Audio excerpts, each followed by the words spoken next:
आंदोलन करण्याचा कालच इशारा दिला होता आणि त्याप्रमाणे धनंजय देशमुख हे सकाळपासून गायब होते, त्यांची शोध सुरू होती। पोलीस बंदोबस्त मोठ्या प्रमाणात त्या ठिकाणी पाहायला मिळाला।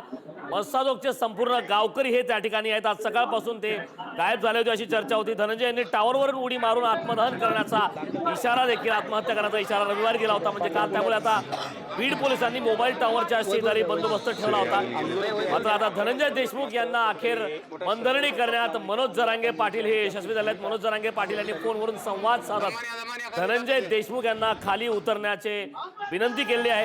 आपले सर्व गाव पाण्याच्या टाकीकडे लोटल्याची दृश्य आहेत। धनंजय देशमुख हे पाण्याच्या टाकीवरून खाली येत नव्हते, त्यावेळी गावकरी त्या ठिकाणी उपस्थित होते। मोठ्या प्रमाणात खबरदारीचा उपाय म्हणून त्या ठिकाणच्या गावकऱ्यांनी साडीची झोळी देखील तयार केली होती। मात्र धनंजय देशमुख यांना अखेर आता बंधनणी करण्यात यश आलेलं आहे। मनोज जरांगे पाटील यांनी थेट धनंजय देशमुख यांच्याशी संवाद साधला आहे। त्या ठिकाणी देशमुख कुटुंबीय देखील मोठ्या प्रमाणात उपस्थित असल्याचं पाहायला मिळत आहे। खरं तर मसाजोगचे सरपंच संतोष देशमुख यांची हत्या झाली, त्यानंतर घडामोडींना वेग आला, आरोपींना ताब्यात घेण्यात आले। वाल्मिक कराड यांनी देखील आत्मसमर्पण केले। मात्र वाल्मिक कराड यांच्यावरती कठोर कारवाई करण्यात यावी, सर्व गुन्हेगारांवरती मोठ्या प्रमाणात कठोर कारवाई करण्यात यावी अशा प्रकारची या ठिकाणी कुटुंबियांची मागणी आहे। त्यासोबतच ज्या काही तपासांती गोष्टी घडत आहेत त्या गोष्टी कुटुंबियांना कळवण्यात यावा। कुटुंबियापासून ही संपूर्ण महत्वाची माहिती का लपवण्यात येत आहे असा थेट आरोप याआधी मृत सरपंच संतोष देशमुख यांची कन्या वैभवी देशमुख यांनी देखील केली होती आणि धनंजय देशमुख यांनी तीच मागणी केली आहे।